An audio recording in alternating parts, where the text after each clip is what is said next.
Manalangin po tayo. Dakilang Diyos, maraming salamat po sa umagang ito. Maraming salamat sa panahon. Maraming salamat, Panginoon, sa opportunity na kami po muli ay makakapaglingkod sa iyo sa pamamagitan po ng gawaing ito, Panginoon. Gabayan mo po ang buong program, ang aming pagsamba, Panginoon, ang mga awitan, ang mensahe, at maging ang pagbibigay po ng handog awit ng aming mga kapatid. At nananalangin upang mailapit po namin sa inyo ang aming mga mahal na nanay. Panginoon,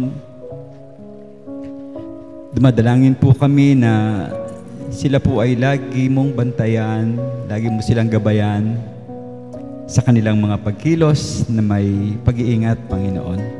Gayun din po, tulungan mo sin sila, Panginoon, na palagi nilang mapakinggan ang iyong banal na salita para sila ay mas lalo't higit na tumibay sa pananampalataya.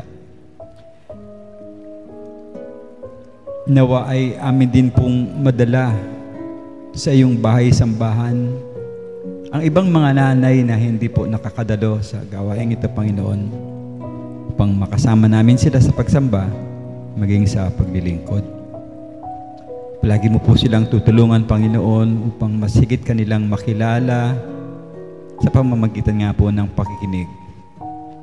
At dalangin ko, Panginoon, na sila ay iyong basbasan ng karunungan na nanggagaling sa iyong mapagpalang mga salita. Ipuin mo po ang kanilang mga puso at bigyan mo po sila ng palaging kapanatagan sa pakikinig, Panginoon. At sa kabila po ng kanilang mga nagiging kalungkutan, na alam namin na ito'y dulot ng mga pangyayaring ikaw lamang po ang nakakaalam, O Diyos.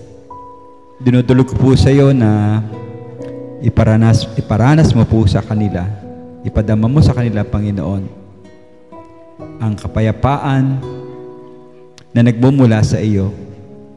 At higit sa lahat ay kanila pong pakinggan at tanggapin ang iyong anak, hindi lamang, Panginoon, at kasama na rin, Panginoon, ang pagiging tagapagligtas mo.